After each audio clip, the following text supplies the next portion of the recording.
Bonsoir à tous et merci d'être présents et merci de m'avoir invité à venir et à faire cette présentation ce soir. Je suis vraiment ravi d'être avec vous. J'ai habité quelques années en Belgique et donc je suis vraiment ravi d'être de retour ce soir. Je suis donc aujourd'hui en Allemagne et donc pour vous parler, comme Louis vient de le présenter, de principes et de ses applications, mais aussi des mécanismes sous-jacents aux pratiques qu'on peut mettre en place dans le but de, bien sûr, réguler les insectes nuisibles. Et je vais parler beaucoup de diversification des écosystèmes. Alors, simplement, voilà, quelques généralités. Ici, on est dans un paysage près de Gembloux, c'est à Grand-Lay, très exactement. On peut voir différentes choses, on peut voir des habitats semi-naturels, différentes cultures, des infrastructures, et puis si on y regarde de plus près, on peut y trouver des insectes qui sont à la fois des insectes nuisibles, des bioagresseurs, et puis des auxiliaires. La présence de ces insectes ici vont dépendre d'une diversité de facteurs et notamment des traits de vie de ces insectes, c'est-à-dire de leurs caractéristiques propres qui vont expliquer… Excusez-moi. Non, pardon. Je viens frotter l'éclairage. Ils vont expliquer notamment leur présence du fait de leur capacité à migrer, à se déplacer et ensuite qui vont expliquer la manière avec laquelle ils vont réagir aux différentes conditions environnementales et notamment aux pratiques culturelles auxquelles on va s'intéresser ce soir particulièrement. Et enfin, les différentes interactions entre elles. C'est un petit discours. Il y a quelques tours, donc on va essayer. On va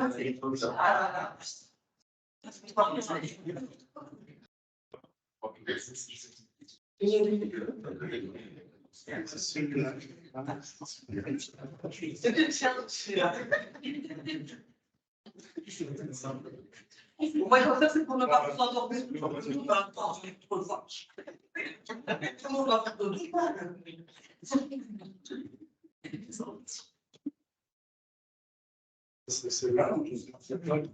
il y a deux centres juste à droite du tableau vert.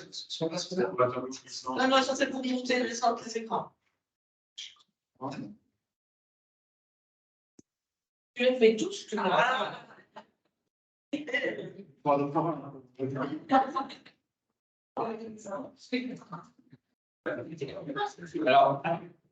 Alors donc, on se rend compte que finalement, il y a une diversité de facteurs qui vont déterminer la présence de ces différents insectes, à la fois les nuisibles et leurs prédateurs, et leurs interactions. Ceci a été conceptualisé ici à travers ce que s'appelle la théorie de l'assemblage des communautés, où finalement, on peut voir que dans une région, on va avoir un certain pool des communautés, et puis ce qu'on va retrouver à l'échelle locale va dépendre de ce qui s'appelle une diversité de filtres, mais donc qui vont être les traits de vie des insectes, qui vont être les pratiques agricoles, et qui vont être les interactions entre ces différents insectes, entre eux, qui vont déterminer un petit peu ce qu'on a au final. Et donc, c'est à travers, à la fois, évidemment, on ne peut pas trop jouer sur les traits de vie, mais c'est important de les comprendre pour pouvoir jouer à la fois sur les pratiques agricoles dans le but d'avoir des interactions qui nous sont bénéfiques.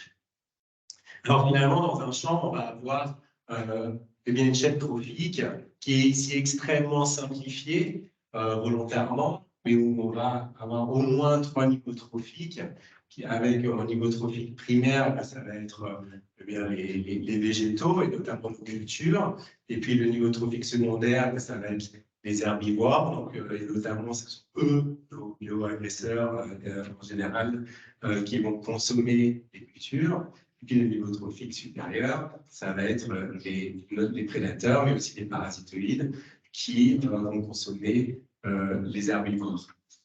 Et alors, comprendre cette chaîne trophique, alors bien sûr, encore une fois, c'est extrêmement simplifié, donc on va avoir différents herbivores et différents prédateurs avec des interactions complexes. Mais on va rester relativement simple avec l'idée qu'à travers cette chaîne trophique, on peut jouer sur deux leviers. À la fois le levier du niveau trophique primaire pour essayer ici de limiter la capacité aux herbivores de coloniser et bien nos cultures. C'est ce qu'on appelle dans le jargon les approches bottom-up, puisqu'on est donc du niveau trophique inférieur vers le niveau trophique supérieur. Et puis, on va essayer de jouer sur le niveau trophique supérieur, donc le troisième, sur le niveau trophique secondaire, donc un effet top-down dans cette chaîne trophique. Et c'est cet effet top-down quand on parle de lutte biologique, et notamment de favoriser les auxiliaires, c'est cet effet top-down qu'on cherche à manipuler. Ici, les flèches, elles sont dans le sens de qui dans le sens de je suis mangé par et donc, on va un petit peu parler à la fois des pratiques bottom-up et à la fois des pratiques top-down de lutte biologique. Donc, tout d'abord, les pratiques bottom-up, et on en a déjà parlé cet après-midi. Thierry Hans nous en a déjà parlé sur le terrain. On peut jouer sur évidemment différents leviers. Celle des résistances variétales, on disait cet après-midi que depuis qu'il y a moins notamment les néonicotinoïdes qui sont plus utilisables, eh bien, il y a des nouvelles variétés résistantes qui sont à nouveau disponibles. Donc, évidemment, ça va être la sélection variétale qui va être importante pour rendre disponibles des variétés qui sont plus résistantes aux bioagresseurs. Ça peut se jouer sur à différents niveaux, et notamment, par exemple, avec des aspects plus de morphologie des plantes qui vont rendre, par exemple, l'accessibilité, enfin, la capacité des herbivores à consommer les plantes plus difficiles. On peut jouer aussi sur la fertilisation azotée, on en a aussi parlé cet après-midi, sur le fait que si on fertilise trop au niveau azoté, les plantes vont être très riches en azote pour rendre la disponibilité en acides aminés plus facilement accessible pour les herbivores, c'est ce que les herbivores apprécient, et donc on va avoir une infestation de nuisibles plus importante. Donc là aussi, mais évidemment, la fertilisation a aussi son utilité, mais il faut trouver le bon équilibre. Et puis, il y a les pratiques de diversification, et c'est là où j'aimerais rentrer plus dans le détail. La première approche de diversification, qui est tout à fait classique, je pense, pour vous tous, c'est bien sûr la rotation des cultures. Donc, c'est une diversification dans le temps.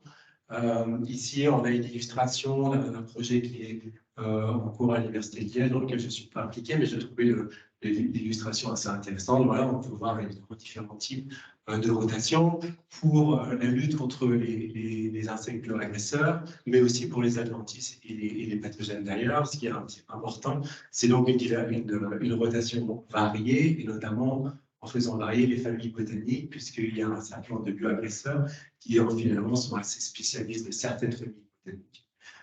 Mais aussi les saisons de culture, et donc en variant les semis d'hiver, les semis de printemps, et des intercultures entre les semis d'hiver et les semis de printemps.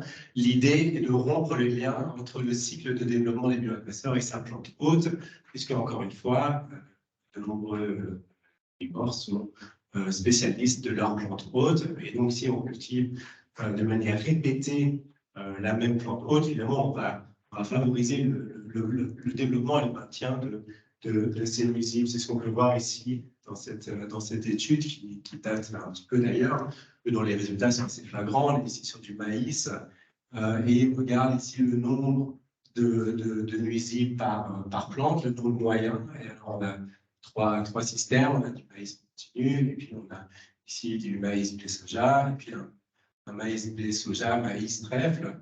Et donc en maïs en continu, pour l'ensemble de ces nuisibles ici, donc la chrysobelle du maïs, le ver de l'épi et les pucerons sont tous considérés ici ensemble dans ce graphique. Voilà, on a un nombre nettement plus important de nuisibles sur un maïs en monoculture dans le temps, par rapport à des rotations. Mais c'est assez intéressant aussi de voir que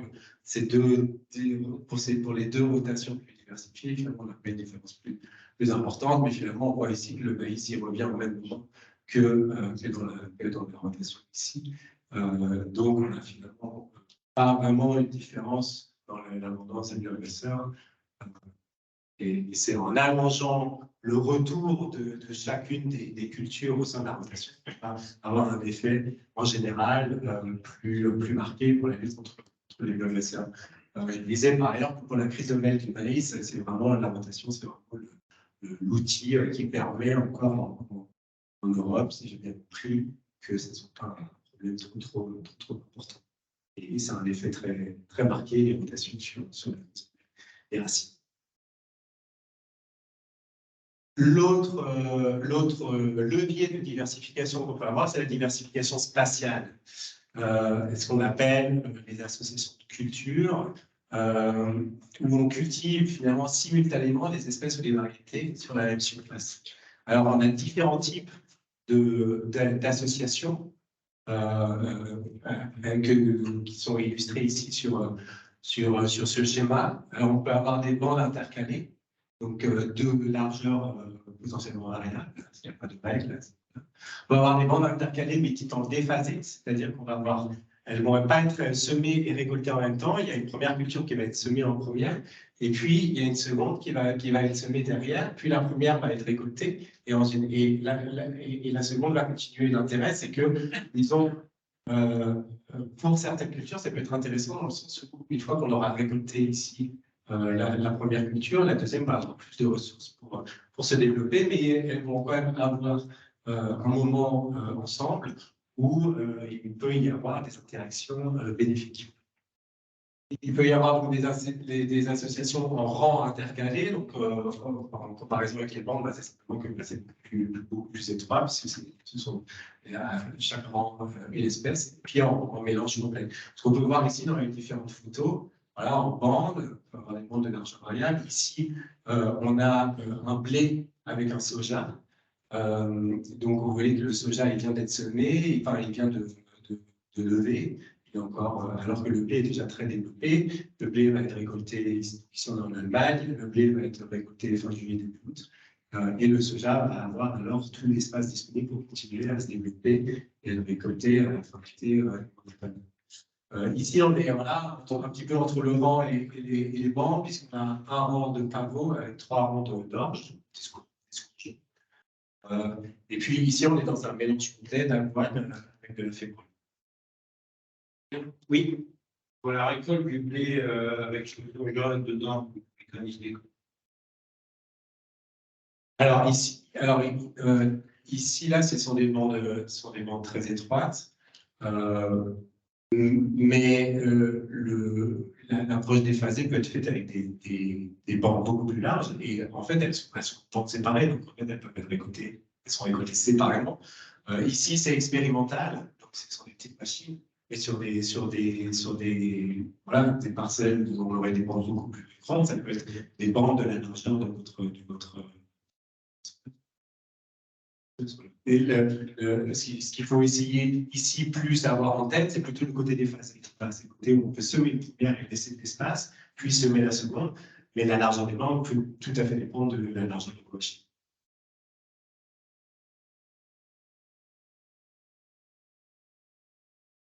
Donc, quels sont les mécanismes derrière qui expliquent que dans les diversifications spatiales, on va avoir, en général, moins de nuisibles.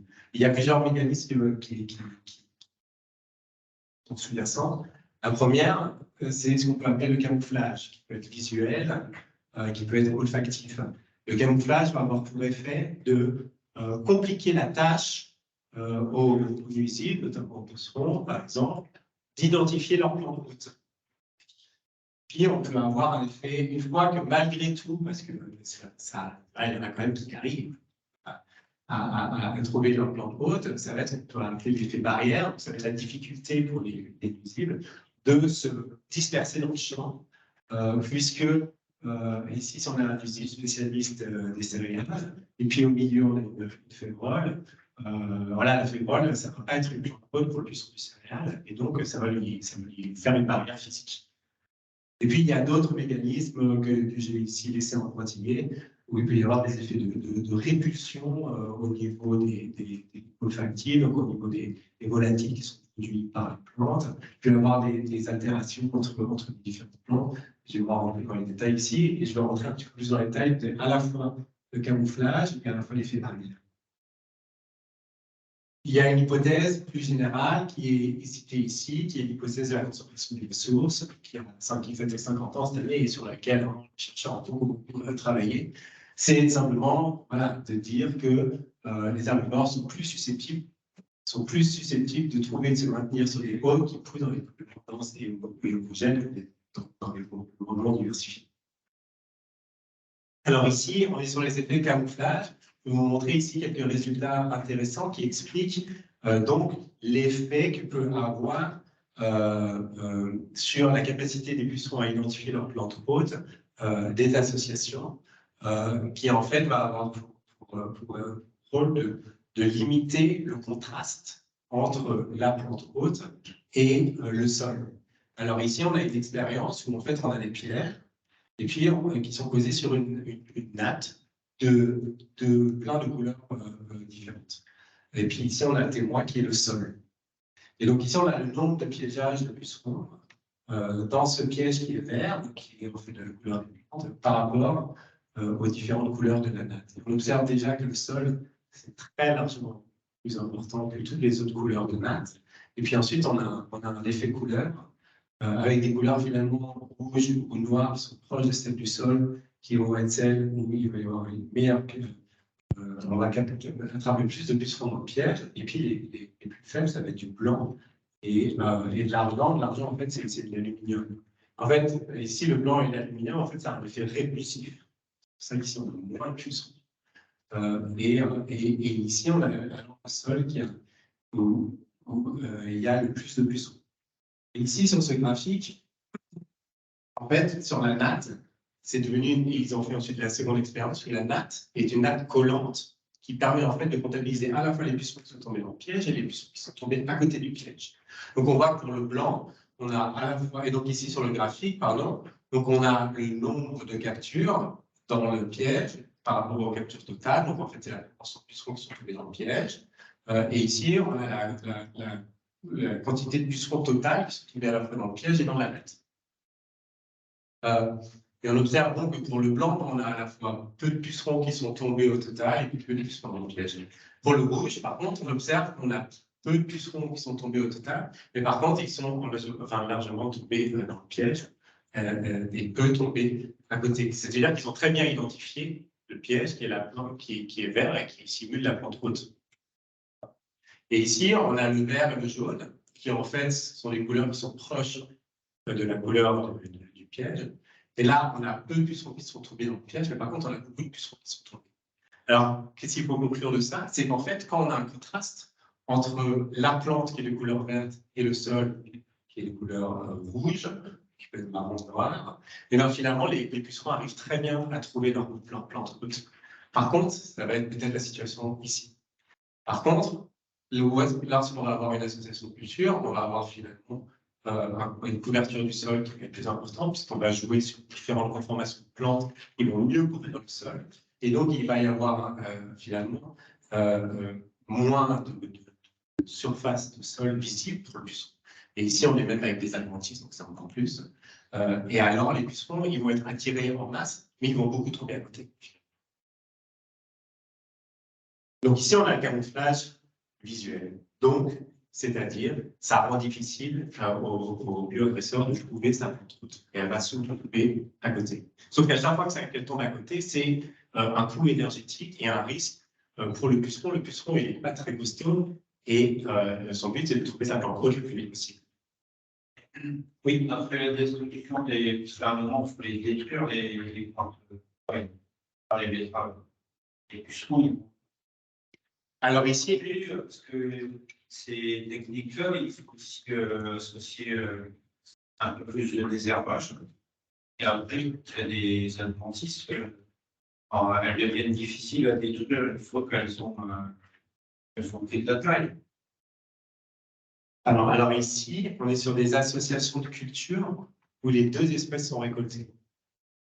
Donc, on va être sur du, comme j'ai pu le montrer ici, on va être sur du, voilà, sur du blé pois, sur du blé soja, tout est récolté. Donc, ce ne sont pas des plants de campagne.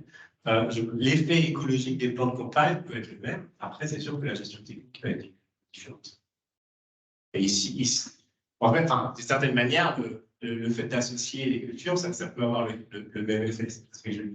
Par contre, au niveau technique, évidemment, mais ici de même, pour chacune des types d'associations qu'on va avoir, il va y avoir des contraintes techniques qui va être voilà, qu'il faut résoudre entre une avoine févrole en mélange et un orge pavot en rang et un blé pois en bande. Ce sont à chaque fois des systèmes différents dont l'approche technique doit être. Et c'est un vrai frein à les associations de culture, c'est le manque, je pense, de référence technique. C'est à récolter les deux récoltes à maturité, puis après, il y a des beaux travail de grillage derrière. Dans ces cas-là, oui, parce qu'ils sont en mélange. Dans des cas de bandes, ils peuvent être récoltés séparés si jamais les bandes sont adaptées à la mécanisation.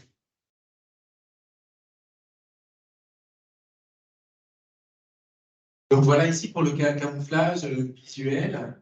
Et j'ai aussi mis tactile. En fait, c'est parce qu'il y a un résultat intéressant ici, c'est qu'ici on a une nappe transparente.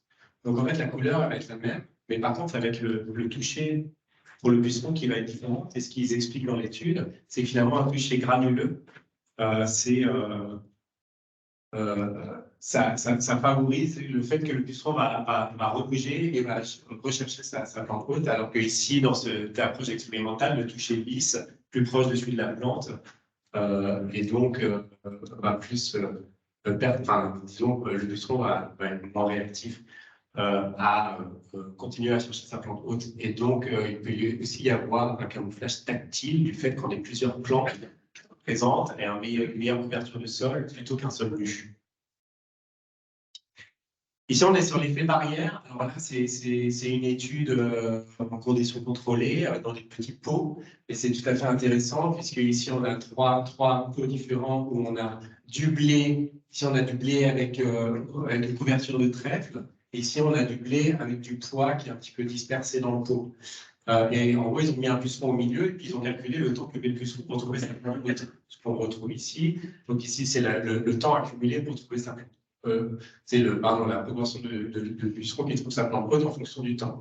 Et on observe qu'avec le blé, en fait, il trouve sa plante haute plus vite que le blé pois et le trèfle.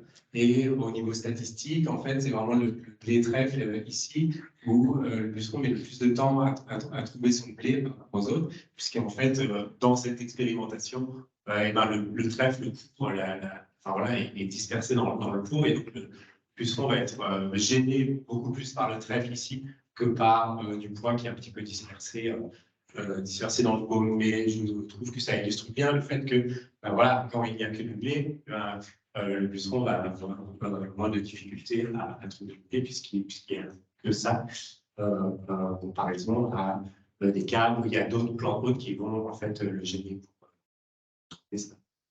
trouver sa plante haute. Et donc des résultats de terrain sur les associations de culture. Donc ici, c'était un travail de recherche, de thèse qui a été fait à Jean-Blou. Donc on a du blé pois, comme on a pu le voir sur le terrain cet après-midi. Et alors ici, on a donc le puceron du pois, et ici on a les pucerons du blé. Et donc on a trois différentes,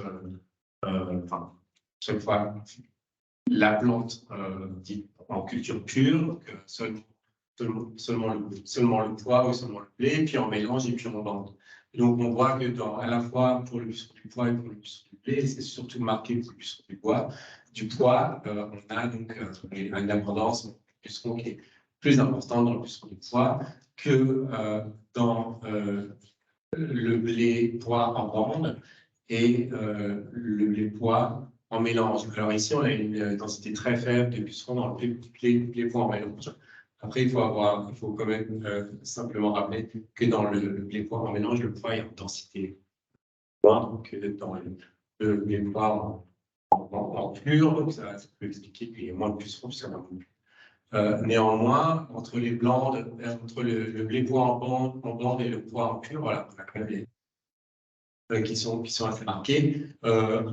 Ici, on le retrouve pour la céréale. Par contre, on a la même densité de blé dans chacun des traitements, dans chacune des parcelles, où on observe aussi qu'on a plus de pucerons dans le blé en culture pure que dans le blé en mélange et en blande. Ici, ce sont des résultats donc, sur d'autres résultats sur l'effet des associations. Et ici, alors, on est en Allemagne. Alors ici, ce n'est pas le nombre de pucerons, mais c'est le nombre de plantes infestées par les pucerons, enfin le taux de plantes, le ratio de plantes infestées par les pucerons. Et on a ici une association blé-févrole en comparaison de la févrole pure. Et on a ici l'association escourgeon-pavot en comparaison avec du pavot pur. Et là aussi, on observe une différence disons qu'on a plus de pucerons plus de plantes qui sont infestées par les pucerons à la fois dans la févrole pure, par exemple à la févrole associée à du blé. Ici, on est dans des cultures semées en hiver, et plus de pucerons, plus de plantes infestées par les pucerons dans les pavots purs, par exemple avec du pavot associé à de l'orge. Ici, dans la culture pure et dans la culture associée, on a la même densité pour le pavot et pour la févrole. Donc, on a ajouté du blé, on a la même densité pour la culture étudiée.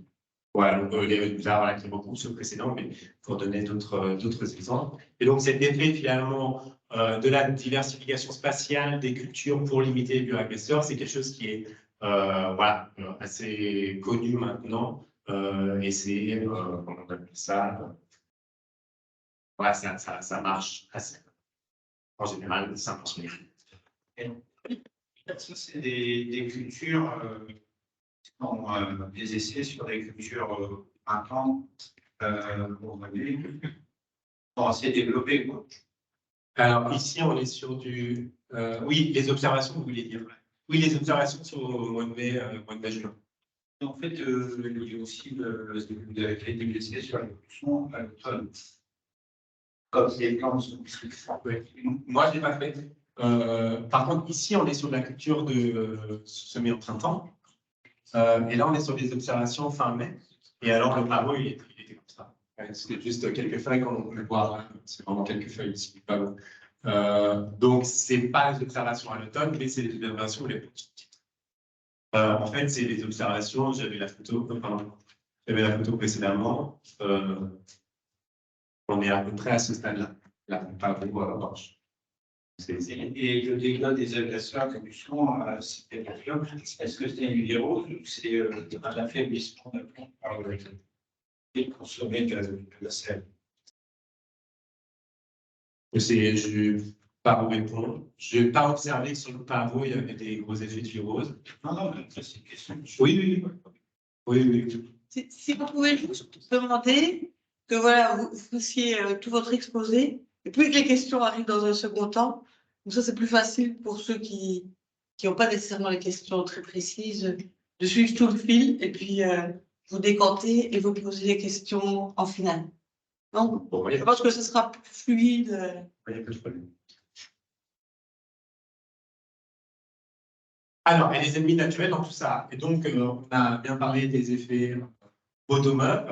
Et donc, on va parler maintenant des effets plus top-down et donc de la lutte biologique. Alors, on en a beaucoup parlé déjà cet après-midi et on a eu vraiment un exposé déjà très exhaustif. Alors, ça va être répétitif pour ceux qui étaient là et finalement, pour ceux qui n'étaient pas là, bah, comme ça, vous aurez à nouveau les informations. Simplement une courte définition de rappel, qu'est-ce que la lutte biologique? C'est l'exploitation d'agents vivants pour lutter contre les organismes nuisibles à des fins diverses pour le bénéfice de l'homme. Je pense que c'est rien de beau, mais simplement un rappel de définition pour bien savoir de quoi on parle. Alors, il y a différents modes, différentes approches pour la lutte biologique. Il y a des approches qui consistent en l'introduction des auxiliaires, donc des prédateurs ou des parasites, on va le voir juste après, qui consistent dans leur introduction. On les produit, on les multiplie en laboratoire, on les achète et on les libère. Donc, dans ces approches d'introduction, il y en a deux. Il y en a une qui est plus classique, parce que c'est par ça que ça a commencé. Il y a celle par augmentation. Je ne rentre pas trop dans le détail, parce que nous, ce qui nous intéresse ce soir, c'est la biologie dite par conservation, qui consiste à gérer l'environnement pour favoriser les ennemis naturels qui sont déjà présents.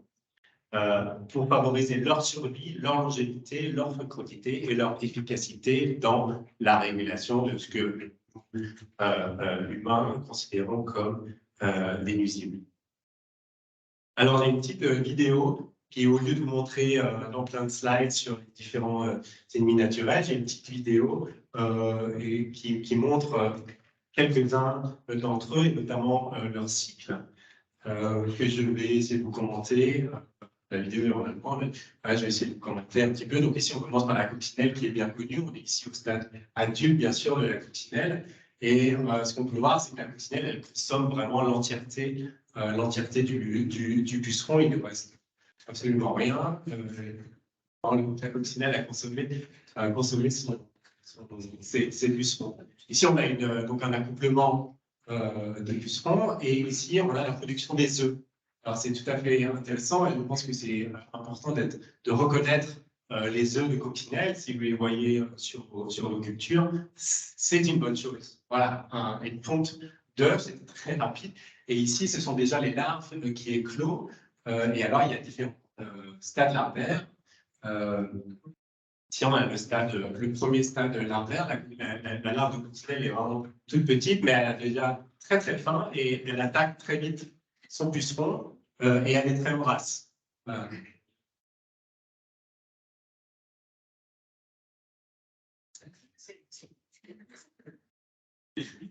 Ici, donc un jour plus tard, culure la larve, et là on est déjà au stade 2 de la larve. Vous voyez qu'elle grandit, mais grosso modo, on peut toujours la reconnaître. Ici, le stade 3.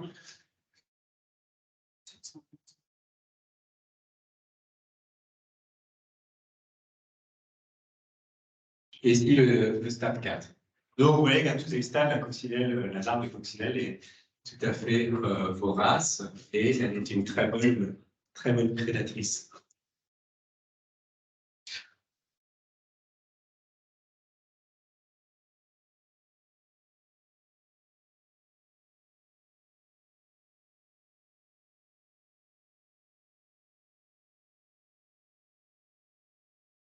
Puis la larve va donc passer au stade suivant, qui est le stade de pupe.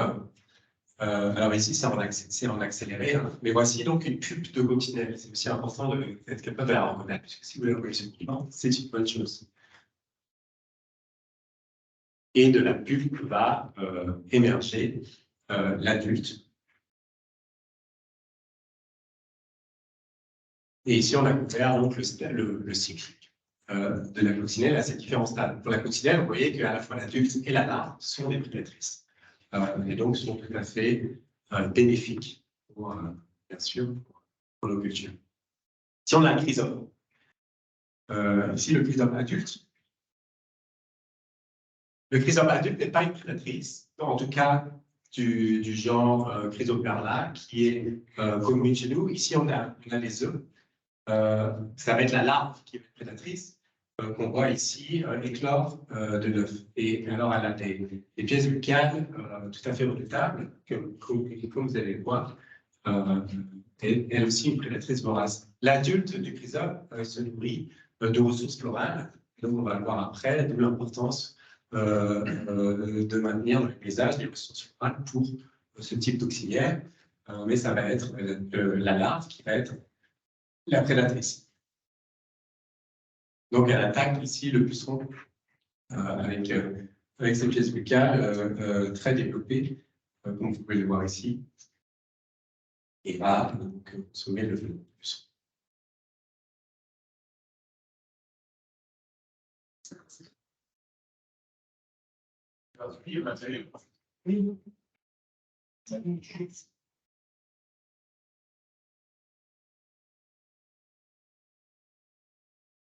Ici, on a le stade larvaire, le second stade larvaire.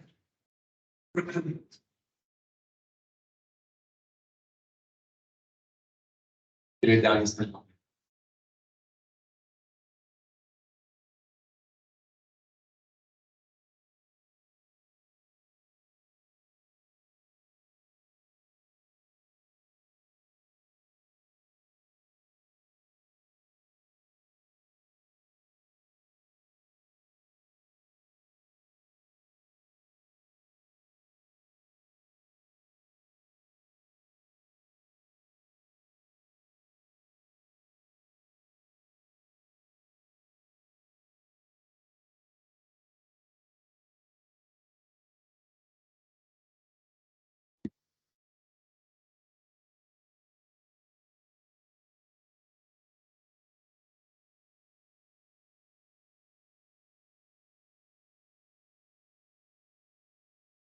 Malheureusement, vous ne voyez pas ici après le stade de pupe, mais donc la on va faire un stade de pupe et ensuite le stade adulte. Ici, on a ici le cirque.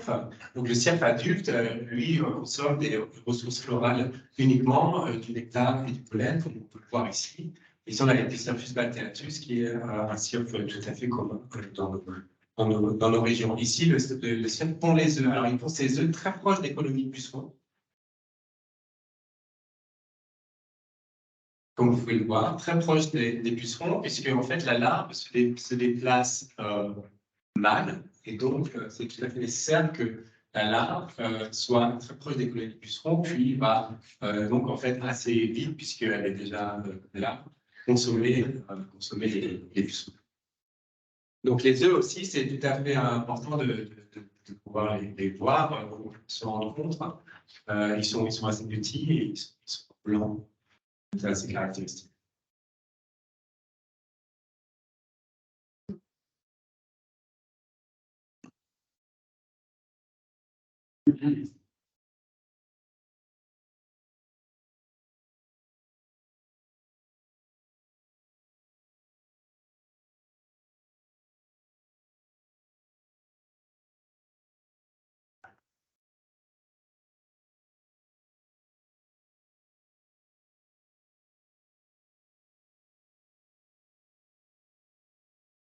Quand on pose une question sur les deux petites boules alliées sur le puceron, c'est en fait le sucre qu'ils excrètent. Dans la selle, il y a beaucoup de sucre. Oui, tout à fait, oui. Donc c'est ça, c'est pas juste des organes. non, ce sont donc le miel-là qui est très apprécié par les fourmis, par exemple, et qui peut être aussi apprécié par le cirque adulte. Ici, on a donc la pupe de cirque. Ça a été très vite, il y a des passages un peu longs et des passages très courts. Mais donc ici, on avait la pub, et donc ici, on a accéléré l'émergence de l'adulte, de la et on a mis les cycles. Donc, encore une fois, pour le cirque, ça va être l'adulte qui va se nourrir de ressources pâles et la larve qui va être la prédatrice.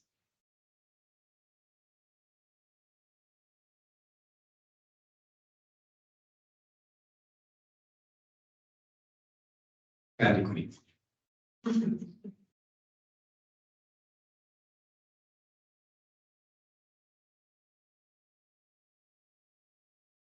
Et pour finir, donc le parasitoïde, alors on a déjà eu une belle vidéo cet après-midi. Ici, sur cette vidéo, il y a deux types de parasitoïdes. Ici, c'est du genre Philinus, donc ce sont des plus petits parasitoïdes, mais qui vont avoir le même mécanisme, comme on peut voir ici, de dépôt de son œuf à l'intérieur du corps du puceron. On peut le voir ici. Donc là, ici, la femelle du parasitoïde dépose son œuf à l'intérieur du corps du puceron.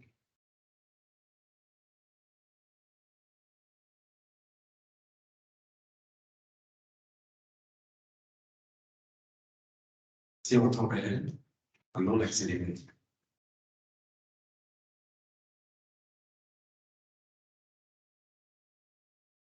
Et donc, pour ces parasitoïdes qui font leur œuf à l'intérieur des œufs du puceron, c'est donc l'œuf qui va éclore à l'intérieur du puceron et la larve qui va s'y développer, consommer donc les molars du puceron, puis le puceron à l'intérieur du puceron dans son entièreté, enfin presque, puisqu'il en résultera ce qu'on appelle une momie, donc c'est un puceron momifié, et ici on voit déjà donc l'adulte qui émerge du puceron.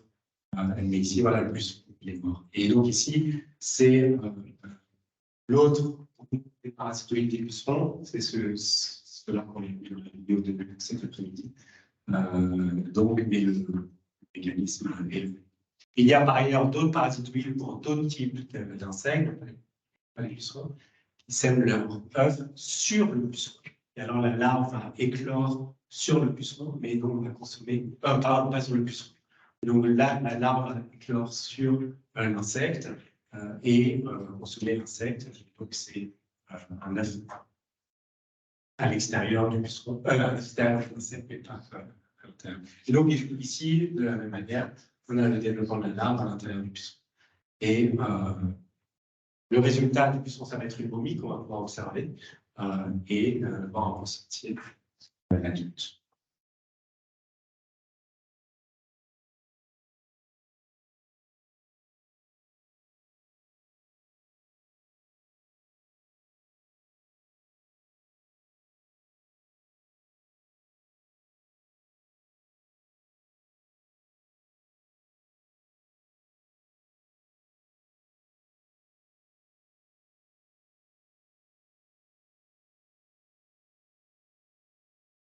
Avec ses mandibules, le parasite est capable de faire son trou et d'émerger du puceron qui est immobilisé.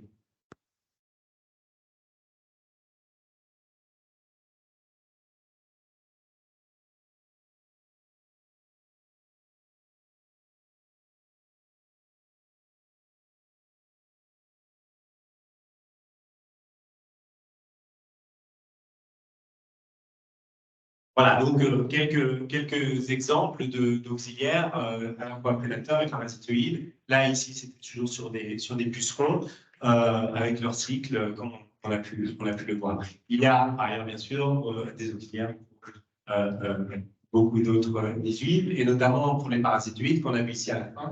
Il y a une très grande diversité de parasitoïdes qui sont des auxiliaires, donc des ennemis naturels de nombreux nuisibles, comme le glyocère des céréales, la pluche d'alfète, les larves de coléoptères qui attaquent notamment les brassicas, notamment le colza, ou la pyrale du maïs. Pour beaucoup de ces nuisibles-là, les parasitoïdes sont des ennemis naturels.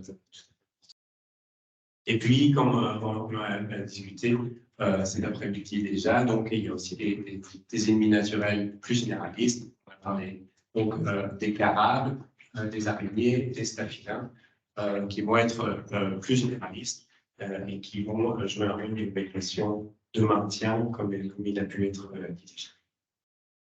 Alors, comment favoriser ces ennemis naturels dans les agroécosystèmes? Tout d'abord, en réduisant les perturbations. À la fois au sein des parcelles cultivées et puis après sur des habitats en bordure. Donc ici, on a voilà, une étude, ça s'appelle une méta-analyse, donc c'est-à-dire que c'est une étude qui compile les données de plein d'études et qui cherche à voir s'il y a finalement un effet général qu'on retrouve en compilant toutes ces études. Donc ici, on a toute une série d'études. Et ici, ce qu'il faut voir, c'est que si jamais on est de ce côté-là de la ligne, c'est qu'il y a un effet positif ici sur l'abondance des carabes en fonction du niveau de travail du sol. Donc, lorsqu'on est de ce côté-là, ici à droite de la ligne en pointillé, c'est qu'on a un effet positif du travail du sol réduit sur l'abondance de carabes. Donc déjà, on peut voir qu'il y a malgré tout une variabilité. Mais qu'en moyenne, un effet statistiquement significatif, donc c'est-à-dire que statistiquement, on a un effet positif de la réduction du travail du sol sur les abondances en carabes, mais qui est voilà, significatif, mais pas, et qui est notamment tiré par ici une étude en particulier. Mais on a quand même donc un effet qui montre que en réduisant le travail du sol dans les parcelles, on favorise ici l'abondance au carré. Réduire le travail du sol, c'est réduire les perturbations pour ces insectes, donc qui, à la fois au stade adulte, eh bien, donc ce sont des insectes qui sont au sol, mais qui ont leur larve, qui ont leur stade larvaire dans le sol. Parce qu'on travaille le sol de manière intensive, on va détruire ces larves. Et puis donc, on a réduire les perturbations ou alors créer des habitats plus stables. Donc, en bordure aussi, on a les bandes fleuries pour l'hivernage. Ici, on a 2 photos prises à 1 mois d'écart, mais qui montrent la différence dans une parcelle. C'est la même parcelle. Ici, c'est la bande fleurie pérenne, donc qui a été fauchée au mois de septembre, mais qui a été maintenue ainsi durant tout l'hiver. Et ici, on va avoir juste après cette photo un semis de printemps. Et donc, on peut voir que voilà, on a eu ici une interculture en hiver qui a été ici. Après, il y a eu un labour et enfin un travail du sol, un labour, oui. Et mais voilà, là, on voit bien que la bande fleurie, elle a été le seul habitat qui est resté là durant l'hiver. Et qui va jouer un rôle important. Alors, on voit ici, on a une étude faite en Suisse qui montre en fait les abondances d'émergence d'un certain nombre d'insectes et notamment donc de ces prédateurs généralistes que sont les carabes, les araignées, les staphylins, et puis on a des diptères sans trop de détails, mais qui montrent ici les abondances au printemps, donc l'émergence au printemps, par rapport ici à un contrôle, c'est-à-dire pas de bande, et ici une bande qui a été semée au printemps et labourée avant l'hiver, et ici semée au printemps et maintenue au printemps suivant. Donc on voit bien qu'on a une abondance de ces insectes auxiliaires plus importante dans la bande qui n'a pas été labourée en hiver. D'où l'importance d'avoir des habitats pérennes en bordure des parcelles pour ces insectes dont on va espérer qu'ils vont ensuite migrer dans la culture pour jouer un rôle de régulation des nuisibles. Et par ailleurs, offrir une ressource alimentaire et notamment une ressource florale pour un certain nombre de ces insectes, comme on a pu le voir, qui au stade adulte dépendent des ressources florales, nectar et pollen. Ça va être le cas des parasitoïdes, ça va être le cas des cyrpes, ça va être le cas des chrysopes, pour lesquels les ressources florales sont des ressources essentielles. Et puis pour d'autres, notamment la coccinelle, mais aussi la larve de chrysope, par exemple, les ressources florales vont jouer un rôle de ressources facultatives, et notamment dans le cas où il y aurait un manque de proie, donc ça peut permettre de fournir une ressource aux insectes, notamment dans les périodes où il n'y a plus trop de pucerons. Ici, donc, on a une étude faite en laboratoire où simplement on compare eh bien, la survie de coccinelles adultes lorsqu'elles n'ont rien à manger, lorsqu'on leur donne une fleur tous les jours à manger, lorsqu'on leur donne 5 fleurs tous les jours à manger. Et bien quand elles ont 5 fleurs tous les jours à manger, elles vivent donc plus longtemps que lorsqu'elles n'ont qu'une seule fleur, et d'autant plus que quand elles n'ont rien à manger, qui montre que oui, la fourniture de ressources florales peut permettre aux coccinelles de survivre. Par contre, les ressources florales uniquement ne permettent pas aux coccinelles de se reproduire, puisqu'elles ne sont pas assez riches, notamment en protéines, pour les coccinelles, pour permettre aux coccinelles de se reproduire. Donc, ce sont vraiment des ressources facultatives qui permettent la survie dans l'attente d'avoir des ressources en insectes qui, elles, permettent vraiment aux femelles de coccinelles de développer leurs ovaires et leur capacité reproductive. Ici, c'est une autre étude qui est faite sur la larve de chrysope, si vous vous rappelez bien des vidéos, et qui montre en fait la capacité de la larve du chrysope de se nourrir de nectar, notamment du nectar extrafloral, c'est le nectar qui est produit à la base de la fleur. Et donc ici, on compare donc la survie de la larve du chrysope si elle a, donc dans le même type d'étude, si elle a la disponibilité du nectar par rapport à si elle n'a que de l'eau ou si elle n'a rien à manger. Donc là aussi, on voit que le nectar peut permettre à la larve de chrysope de survivre si jamais elle n'a plus soin à disposition. Et par ailleurs, ici, c'est intéressant, on voit la consommation de nectar par la larve en fonction du nombre de pucerons. Et on voit bien que quand il y a des pucerons, la larve, elle mange des pucerons, elle ne mange pas de nectar. Donc, c'est vraiment une ressource facultative dans le cas où on n'aurait pas de pucerons. Enfin, ce qui est important pour favoriser les ressources alimentaires, ça va être de fournir des fleurs finalement qui sont accessibles aux pucerons, dont la conformation de la fleur est accessible, pardon, pas aux pucerons, mais aux auxiliaires. Et donc ici, on a une étude qui compare donc, différents types de fleurs, notamment donc, des astéracées, des apiacées, donc des apiifères, et des fabacées. On peut voir que les apiacées, donc ce sont les carrés orange, les carrés noirs, pardon, elles, en fait, favorisent la survie des cyrpes parce qu'en fait, elles ont une profondeur de fleurs qui est proche de 0, donc en fait, un nectar très facilement accessible. Pour les autres espèces, ça dépend. Donc, on peut avoir pour les astéracées en orange, ça dépend donc des astéracées. Mais donc, ici, on voit bien que c'est la profondeur de la fleur de la corolle qui va être déterminante. Et il va y avoir ici, pour cette espèce, donc Epicircus plateatus, qui est tout à fait commune chez nous, avec une profondeur de fleur au-delà de 1,6 mm, on a une chute de la survie des cyrpes adultes. Donc, le type de fleurs, et notamment l'accessibilité en nectar des fleurs, va être déterminante pour finalement favoriser ces cyrpes. Donc, ce n'est pas simplement fournir des fleurs, mais c'est fournir les bonnes fleurs. Voilà, et donc pour finir, des résultats de terrain sur les effets des bandes fleuries. Alors ici, donc c'est un champ flou, donc on a ici en vert des bandes de type MAEC qu'on peut voir ici. Et alors on a piégé ici, ce sont des bandes de 27 mètres, on a piégé et observé au milieu. Et ce qui est intéressant, et on l'a comparé donc avec des observations qui étaient faites en bordure à au moins 60 mètres des bandes. Ce qui est intéressant, c'est donc qu'on observe que plus on rentre dans le système, à l'intérieur du système des bandes fleuries, moins on a de présence de pucerons ailés dans les pièges. Donc, plus on rentre dans le système des bandes fleuries, plus le puceron ailé a de difficultés en fait, à pénétrer dans les cultures, et plus on a une abondance de cyrpes adultes. En fait, on est ici, donc dans le central 2, on est ici, donc on a plus de cyrpes adultes ici, on a moins de pucerons ailés ici dans les pièges que ici et que en bordure.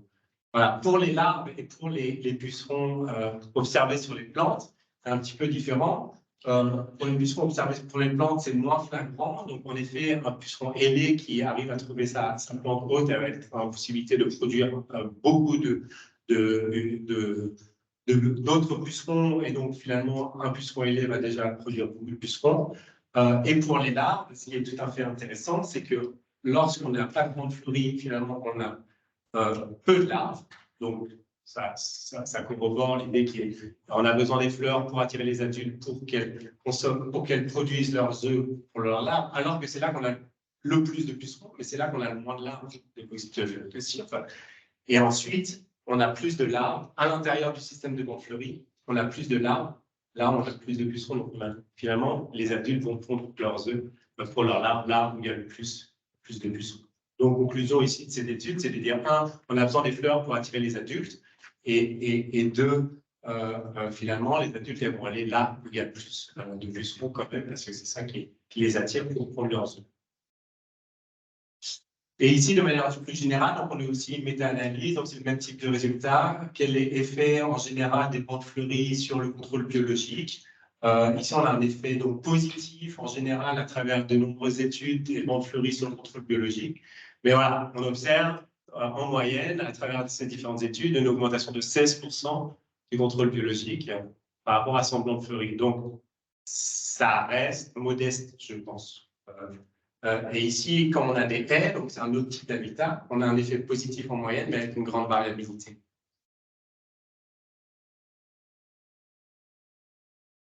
Et sur l'effet distance, on en a aussi parlé ici sur cette étude, il montre que voilà, on a ici un effet positif, donc au-delà de 0, à la fois bande fleurie, à la fois haie, ici dans ce graphique, jusqu'à une distance de 25-30 mètres.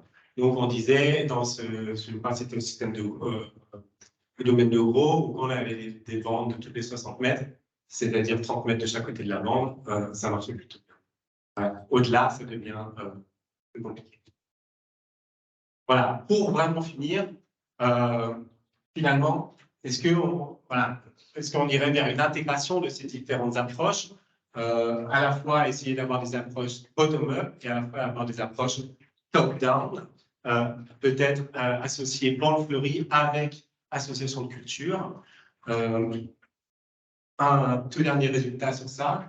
Donc ici, on est à nouveau dans ce système d'orge pavot dont je parlais précédemment, où on a aussi observé à 10 mètres que c'est dans le système d'association orge pavot avec la fleurie qu'on avait une infestation de pucerons qui était moindre par rapport où on n'a que l'association de culture sans la fleurie, ou le pavot en pur avec son fleurie. Par contre, dans cette expérimentation-là, on ne voyait pas ces différences si importantes lorsqu'on s'éloigne de la fleurie, si l'on pose des nouvelles questions sur vraiment dans quelle mesure on arrive donc à favoriser à la fois, quel va être le dispositif de diversification et jusqu'à où la fleurie va pouvoir avoir un effet bénéfice dans des systèmes où on a aussi des associations de culture. C'est ce qui peut occuper désormais. Voilà, merci beaucoup pour votre attention et je suis ravi d'avoir une discussion sur tout ça avec vous.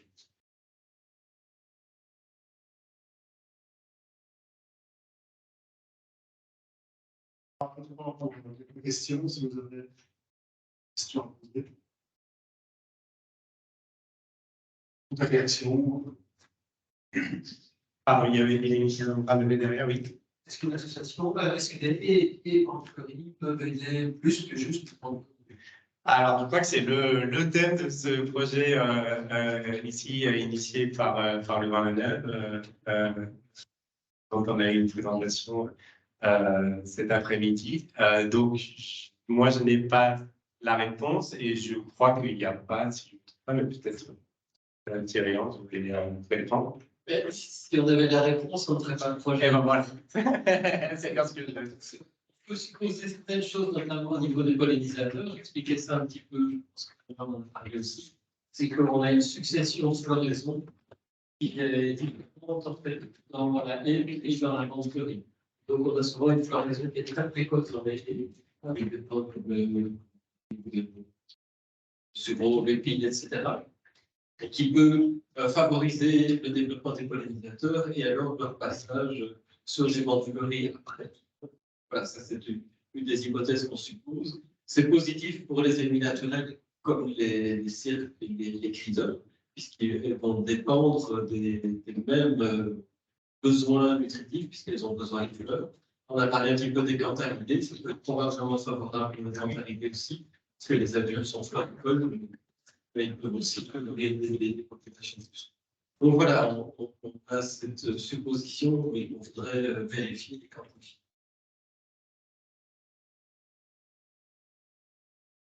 Donc, dans les derniers essais, sur les questions, est-ce que, avec l'autorégulation, vous atteignez les seuils d'intervention insecticides, la présence des auxiliaires suffit à maintenir la population de bioagasseurs à un stade qui n'altère pas le rendement? Je ne sais pas si on atteint ces seuils. Parce qu'il y a des dynamiques de pucerons qui peuvent être spannées, mais malgré suffisamment d'auxiliaires, ils posent des seuils, on appelle des seuils d'intervention. Là, on se voit une visibilité probable, donc on intervient. Tout à fait. Alors, ce que je ne sais pas, c'est au niveau des seuils. Après, sur l'efficacité, c'est un petit peu ce que dit donc cette étude ici, qui est donc une étude qui compile différents résultats, qui calcule, bien sûr, en fonction des études qui sont choisies dans cette méta-analyse, dans cette analyse d'analyse, mais qui montre une efficacité une réduction de 16%, une lutte biologique de 16%. 16% avec les vents de bruit. Donc, je trouve que, même si c'est statistiquement significatif, c'est relativement modeste. D'où je trouve l'intérêt de peut-être pas dépendre uniquement des auxiliaires, mais d'essayer de combiner l'approche de l'épidémiologie par conservation et le rôle des auxiliaires avec des méthodes de prévention. Pour que déjà, avant même d'espérer que les auxiliaires jouent un rôle, déjà on réduise le taux d'infestation avec des hormones automobiles, pour que déjà les cultures soient moins à risque d'infestation. Une question. Juste un petit complément, parce qu'on a fait nous des essais avec des bandes herbeuses pour voir l'efficacité en termes de taux de parasité du puceron. On a fait 2 années de suite sur 4 champs différents, 4 champs témoins, mais pas de bande herbeuse. Et on est arrivé à des taux d'infestation de pucerons inférieurs aux ciseaux économiques. On n'a pas dû traiter. Maintenant, on a essayé de faire la même chose en verger. Et là, on avait moins de pucerons, mais pas assez moins que pour ne pas traiter. Il y a un effet culture, voilà, un effet sensibilité qui joue de façon sans doute importante. Et pour une question. Oui, c'est associé. Quelle est la distance entre les bandes aussi? Avec les mieux de 10 et 20 mètres. Donc, ça dépend en fait des espèces. Par exemple, pour les carabes, on estime qu'ils se déplacent sur environ 45 mètres. Et donc, souvent, on préconise en fait des champs qui font 60 mètres. Des bandes assez longues, avec des bandes entre pour maximiser l'effet des carabes. On peut aller jusqu'à 100 mètres de large et avoir des bandes qui sont encore efficaces. Alors, pour les parasitoïdes, c'est plus compliqué. On fait des essais de dispersion. C'est des petites baies, donc c'est très difficile à mesurer. Et, mais malgré tout, après 2 heures, on a fait des lâchers de parasitoïdes. On en a trouvé après 2 heures 50 mètres du point de lâcher. C'est quand même une capacité de dispersion qui est importante. Mais difficile de dire si, parce qu'on a trouvé quelques-uns sur plusieurs milliers qui ont été lâchés. Donc c'est difficile de dire voilà, si c'est un effet vraiment efficace sur une distance. C'est certain que plus les parcelles sont grandes, plus ça va être compliqué. Gérer des choses, donc il faut préférer des petites parcelles et travailler dans l'environnement très diversifié. Il ne faut pas toujours simple dans l'agriculture, l'organisation. Donc ici, vous êtes à 60 mètres entre chacune des ordres fossiles. Non, je pense qu'ici, on a ce graphique qui donc reprend de nombreuses études et qui corrobore ce qui est dit ici, puisqu'on a un effet qui s'amoindrit à 25-30 mètres. Donc, ça veut dire qu'en effet, si on a une bande tous les 60 mètres, on a 30 mètres de chaque côté. Donc, c'est tout à fait ça qui est aujourd'hui considéré comme effet de distance. Ça va être voilà, 25, 30, peut-être 45, mais voilà.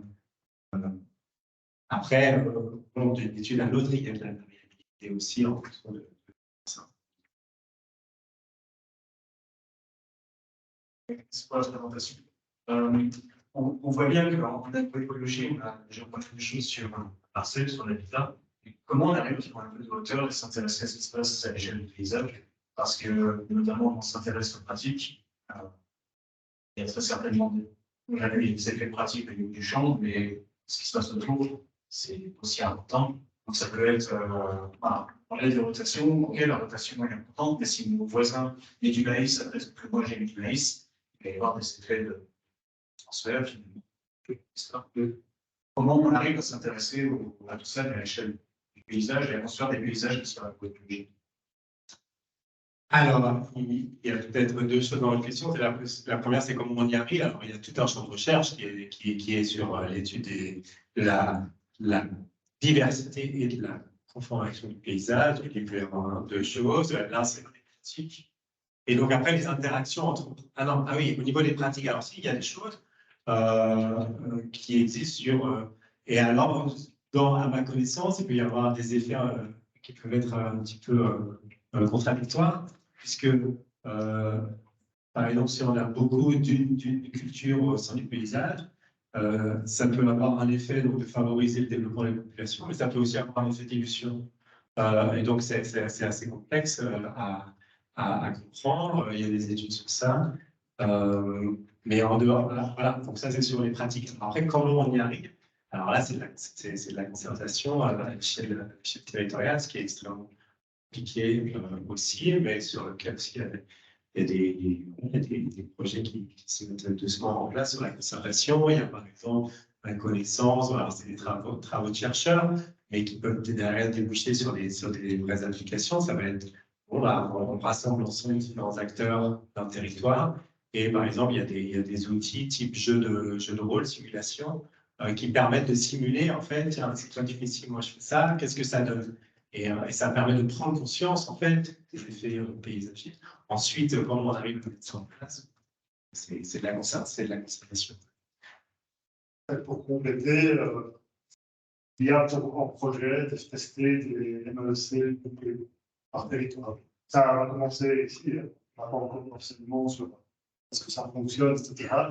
Et on envisage en tout cas que vous êtes sur des mesures qui pourraient être, si ça fonctionne, des technologies. Et voilà, action. Maintenant, c'est pas zéro, les financements. Donc, c'est des pistes, effectivement. Oui. Monsieur Crépin, c'est bel exposé à Louis Bio. Quand je vais en faire dans des conférences d'agriculteurs, où je parle de régulation naturelle et de filière, d'aménagement, la question qui vient très souvent, c'est, ou la remarque, c'est tiens, ça rapporte des problèmes, des salissements, des sources de valeur, de l'image, etc. Est-ce que c'est étudié, ce côté potentiellement négatif, cet aspect? Est-ce qu'il y a aussi un consensus de méta-analyse? Alors, sur une méta-analyse qui a montré les effets néfastes, par exemple d'une bande fleurie, ça, j'en connais pas. Par contre, il y a des études qui datent d'ailleurs un petit peu, puisqu'elles ont été faites au moment où ça s'est développé, et en effet, cette peur s'est mise en place, et qui montrent qu'en fait, si on va avoir des effets néfastes des limaces, ça va être vraiment en bordure de la route. Ça va être dans les premiers mètres, mais même dans les 1, 2 mètres. S'il y a. Et sur le salissement d'Atlantis, là aussi, dans les études qui existent, c'est voilà, si jamais il y a quelque chose comme ça, c'est vraiment en bordure de la route. Et très très vite, il n'y a plus de soucis. Donc je ne pense pas qu'il y a un vrai risque. Il peut y avoir des observations qui sont faites, mais c'est vraiment juste la moitié de la route. La même question?